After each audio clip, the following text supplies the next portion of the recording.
Man, that's good coffee. Oh, hi there.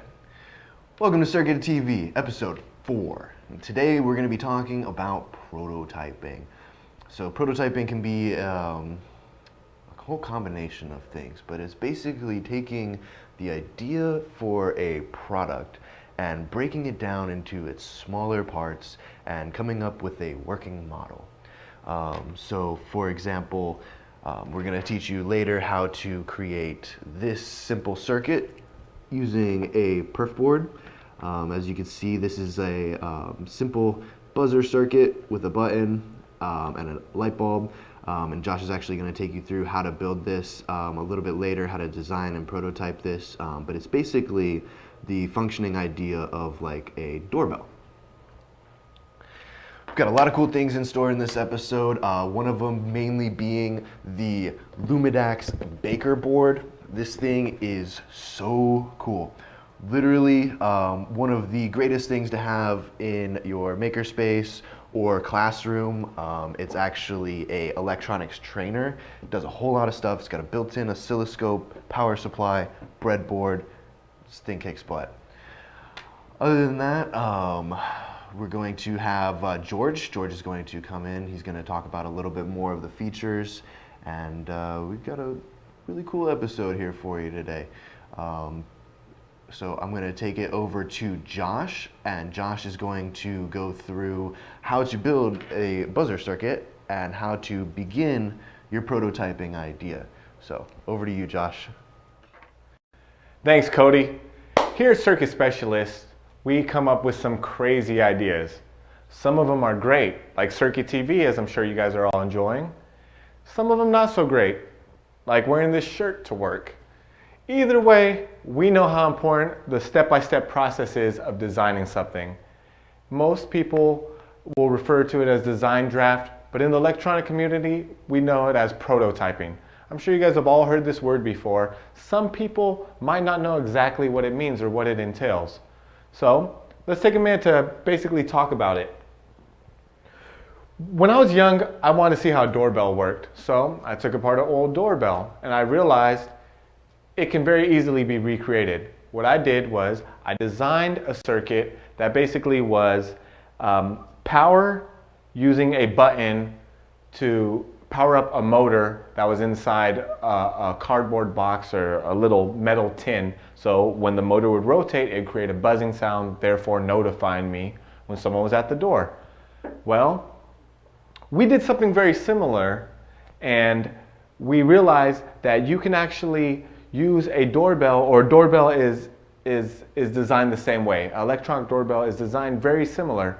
It's actually a electromagnet that when activated, it vibrates against a chime or a piece of metal or a bell. So we want to take a second to think about how would that work trying to design one ourselves. So in the process of prototyping, what we do is we come up with the end goal. What is your plan? What do you want done? And we know that we want a big buzzing sound to notify us when someone's at the door. So for that, we'll use a piezo buzzer. Many people are familiar with this. It's just a low voltage, buzzer. You basically give it power, it makes a sound. Very simple. But I'm a person who likes playing loud music. I play loud video games. I listen to loud TV. I like it loud. So I've also thought about when I can't hear the doorbell, why don't we include a light? So we will include a LED on our circuit. So with prototyping, we have our end result. Then you have to start backtracking, thinking about what do I need to make this possible? Well, with all things electronic, we need a power source, right? So we're going to have our voltage. That's our power source. For this example, we'll be using the CSI 3005 SM. It's just a 0 to 30 volt, 0 to 5 amp power supply. It's adjustable. That way we can dial in for our prototyping needs and determine what power source or what voltage is actually best for our circuit design. So with our voltage, we know that we will also need a push button So here we'll add a switch. And from that push button, we will go to our positive lead on our piezo buzzer, but we will also be going to the positive lead on our LED. Now, many of you guys know that we can't just hook up voltage straight to a LED, so we'll include a resistor. So put a resistor in here. And we're going to use an 820 ohm resistor today. All right, so that's pretty much it. It's a very simple circuit that we're designing today, but the rules stay in place no matter how complex it is. For example, here at Circuit Specialists, we're working on what we call the circuit door. I believe we have a picture of that. Maybe we could get that up on the screen. There we go. Here at Circuit Specialists, we designed the circuit door, which is basically, hey, I don't want to open a door with my hands anymore. I want to use a button because we have so many buttons here. So basically, if you look over on the right-hand side where the deadbolt is supposed to be, where you'd use a key lock or a locking mechanism, we actually removed that and attached a servo motor onto the shaft of the lock that would rotate to certain degrees. Actually, it was a stepper motor, I'm sorry. It was a stepper motor, and we calculated the number of pulses needed to rotate it X amount of degrees to unlock or lock the door in a clockwise or counterclockwise fashion. Well, as you can see over on the left side of the door is one of our WB, I believe that's the 104-1+J. It's a prototyping board that includes little jumper wires. It's a great kit to have, great for your back to school needs. It's excellent. I would recommend picking one up if you're planning on designing anything. What we actually did is we kept it in our circuit design to show people basically what's going on inside the circuit. What we did was we used a RF transmitter, RXD 4140-434, I believe is the part number on the Circuit Specialist website, and that basically has a key fob, 2 key fobs that's included, and a RF remote transmitter that will pick up a signal, and you can use it for many applications. So what we did was we had a button, you press it, sends a signal, rotates the stepper motor X amount of pulses to unlock the door, bada bing, bada boom, you're in, right? So we ran into some problems though, and that's where the oscilloscope comes into play. The DSO 5202P is a oscilloscope that we sell at Circuit Specialists. It's 200 megahertz, so it has a wide range and it can be used for many applications. What we did is our stepper motors weren't quite opening, weren't quite rotating correctly when we hooked them up, so we used the oscilloscope to determine the coils, the way that the coils are wound. If you're familiar with the stepper motor, like we spoke in some of our previous broadcasts, you know that it operates on a pulse wave. So you have to have basically each coil transitioning in series correctly. So what we did is we looked at the way that they were, the pulses that it was getting, and making sure that they are lined up correctly so that it was going from, you know, coil 1 and 2 to 3 and 4 in the right step sequence. And basically the oscilloscope can be used for various functions like that. Now a lot of people know the components that they're using in their circuit. Actually a lot of people don't also, but we have a general idea of what we want them to do. If you have a specific understanding of things like amplitude or frequency or any other characteristic that changes over time, this is the device that you use to measure that. So for prototyping, we determine you need a breadboard or some kind of design layout. Now we're determining you need an oscilloscope, and we got this hunker right here. Now we're talking about power supplies and adjustable voltage, and that's where the CSI 3005 SM 0 to 30 volt, 0 to 5 amp power supply comes into play. This gives us the adjustable voltage and control on both fine and coarse current and voltage adjustment, which is great to have. Now, I don't know about you, but I'm a student.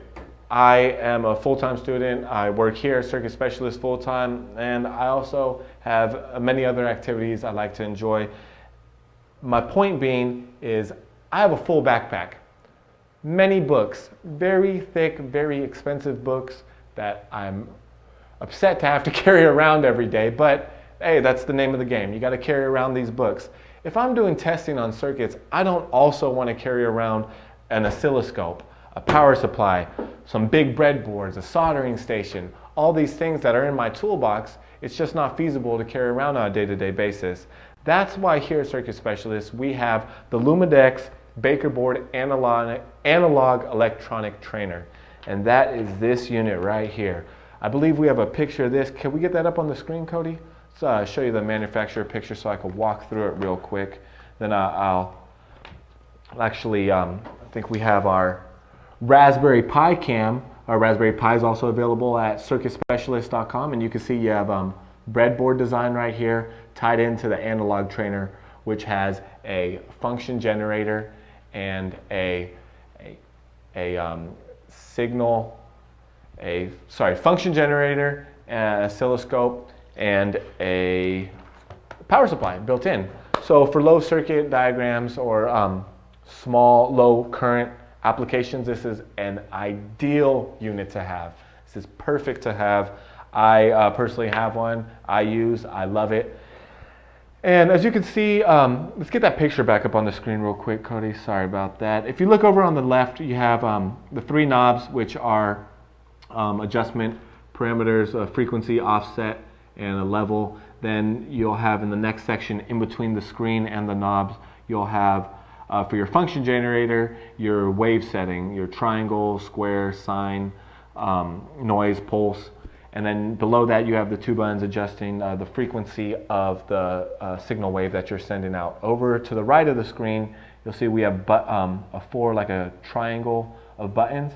That will be used to make adjustments on your oscilloscope or adjustments through the menu. And you have an on-off switch. Down at the bottom is the really cool feature. We have the power supply on the right with the binding posts. And that's the blue, the black, green, and the red. We have a negative 12 volt, a ground, positive 5 volt, positive 12 volt. And what you'll do is you'll jump out of there with a banana, with banana plugs. What I use is the banana plug to alligator clips. I'll jump to, a jumping wire, tie it in, bring me power on the top of my breadboard up here, across my power strip, and then from there I'll jump out to where I need on my circuits. So you can see I have positive and negative tied in already. We'll be using that here in a second, so I'll get back to that. Over on the left is the function generator, the little white terminal blocks on the base of the green circuit board used. And you'll see we have the function generator out, which is our signal, and you have a ground, and you have your scope inputs, which is channel 1 and channel 2. And a really cool feature is the next two terminal blocks is a ohm reader, a resistance reader in ohms. And what you could do is actually plug a resistor directly in, and it'll automatically tell you bottom left-hand side of the screen what that resistor's value is. So I picked up an 820 ohm resistor for our LED, and it's reading in at 829, which should be perfect for our purposes. So basically what I'm going to take a second to do is show you how this design process works. So we drew a little picture earlier up on the board designing our circuit, how it's going to work. So we know our end goal is a buzzer, correct? And a LED. So we want these to both work at the same time. So we will plug these in, noting that,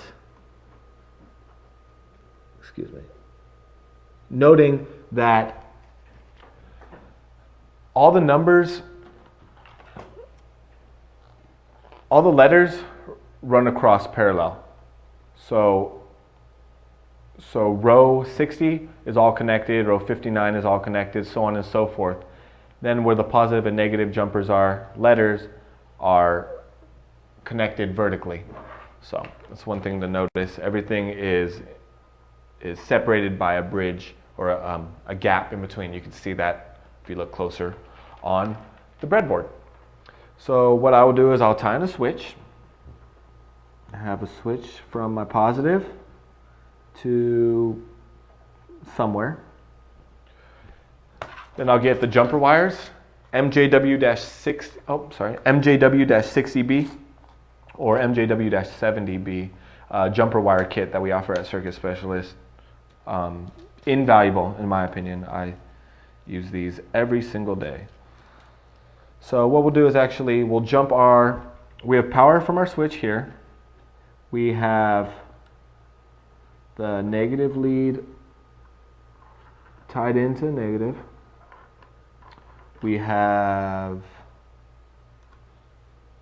our LED, which is positive. We want the positive lead tied into the positive lead of the piezo buzzer, or tied into the not hot leg on the switch.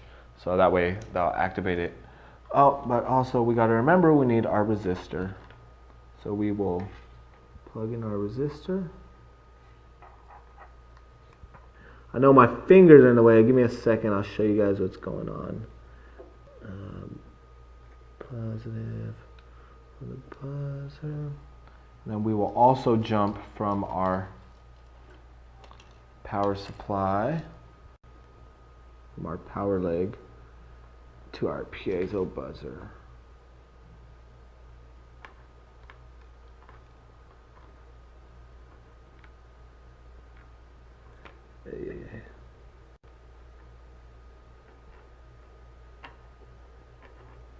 See, that's one reason why, this is one reason why I recommend using the jumper wire kits that we sell at Circuit Specialist. They have hardened wires, where sometimes you're using a manufacturer's leads and it's stranded, and it's very hard to push into the contacts sometimes. But as you see, we have power coming into our switch, going out to our resistor, which goes into our LED and is also tied directly into the positive leg of our piezo buzzer, which goes to negative lead here. So when we press the button, it should, oh, I don't have ground on my LED. Should make it hard to light up, so give me 1 second. I'll tie a negative lead in here. That should do it.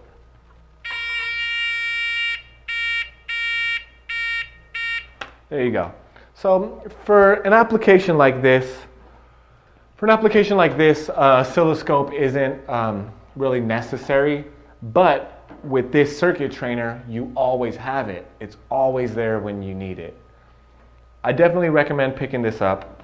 And after this step, after the breadboard prototyping phase, what we actually end up going to do is using perf board. This is 64-8932. We have 4 different sizes of this perf board: the 64-8931, -8932, -8933, or -8934. Those are 4 different sizes. I picked the 8932 just to give me a little bit more room to work on, some playing around. So it has copper plated holes on one side and obviously not plated holes on the other side. So what you'll do is you'll push your units through the non-copper plated side, and that way you have your leads on the copper side so you could solder directly to. In a future broadcast, or our next episode, another video, what we're actually going to be doing is showing you a little bit on the soldering techniques and how to take your breadboard design and move it over to a perf board. Well, that's all I got for you today. I hope you guys enjoyed it, and I look forward to seeing you next time. It's back to you, Cody. Okay, thank you, Josh, for that introduction to the Baker board. I want to just delve a little bit deeper into some of the functionality of it and what makes it useful and separates it from some of the other stuff that's out there. Essentially, it pretty much compresses your complete electronics learning lab into a breadboard. So you basically have every tool that you need to get started on pretty much any circuit or any development project. So it does have the full function scope, although it is 32 kilohertz. That's fine for a lot of your development activities. It does have the function generator, so it takes the place of a arbitrary waveform generator. It does have a spectrum analyzer, which is really not a full feature spectrum analyzer, but it is an FFT display, which allows you to display signals with their relative signal strength in respect to the frequency of the signal. That's useful for finding harmonics and distortion. It also has power supplies that you may need for powering up your analog circuitry and for your any digital circuitry. I know that I think we tout it as an analog trainer, but it's just as useful for a digital trainer because it does have the capability of generating pulses of variable widths as well as different logic levels. What I want to show here is the breadboard specialty, which we all know about, but also I want to show some of the capabilities of the spectrum analyzer. Right now, you probably won't be able to see this, but we'll try. We have a square wave on the screen. I don't know if you're able to see it. It's probably about a 1 kilohertz square wave. And I do have the Baker board scope set up in scope mode. If I want to look at the amplitude of the various frequency components with respect to the frequency of the pulses, I can go ahead and change it to FFT mode. Now it takes a few seconds for it to change over. There's the FFT mode. Now here I can go ahead and dial in the frequency. And now we're going to be able to, should start to zoom in. There you go. The spectral display of the different frequency components of the square wave. Now from basic electronics theory, we know that a square wave contains a fundamental and all odd order harmonics. So from this scope, we can see that there's our fundamental, which is the strongest one, and then all your odd order harmonics are there in diminishing amplitudes. Very useful for tracking down distortion in an amplifier. One thing I want to point out too is because the breadboard, the solderless breadboard is incorporated into this. Let me see if I can. The solderless breadboard is incorporated into this. It's pretty easy to go from your breadboarded circuit onto the a hardwired prototype board, which is more robust and a lot easier to mount in an enclosure that you could actually develop and deliver to a customer or use for trials out in the field. One of the ways that I do this, because I've used this feature pretty well, is using one of these. So this is a solderless bread. This is actually a solderable breadboard, and the layout of it is meant to kind of mimic the breadboard, the solderless breadboard, in its layout. So it's pretty easy to go from solderless breadboard to solderable breadboard. Now, one of the nice features of this solderable breadboard is that it does have the buses, the various buses, similar to the solderless breadboard, so that it's easy to make interconnects to your different ICs or capacitor, resistors, whatever. Might not be real easy to see, but you do have at least three pins on each IC leg. The spacing is attention spaced, so it's easy to mount any of your dipped type components such as ICs, sockets, potentiometers, almost any of the common devices are 10-inch or multiples of 10-inch spaced. It also has built-in layout for different voltage regulators. So we can have a positive, a negative voltage regulator, so that you can build on your plus and minus supplies plus a fixed 5-volt regulator for your digital circuitry. Makes it very handy because these signals are bused now all the way out along the peripheral, their edges of the board, so that they're easy to connect to the various sections of the board for your different sections of your board. What I've done also is I've chopped this board down and used portions of it to make smaller circuits if you don't need the whole length. And again, you maintain the functionality of the buses by doing this. So I think that's pretty much the main thing I wanted to show on this, that this Baker board is very useful for your circuit development because it does contain all the basic test components that you may need for your circuit development. And it compacts it down to a nice format. You don't have to have wires and cables hanging all over your workbench. Plus cost is considerably less now, because now you've got one compact unit that incorporates all the the basic test equipment in it.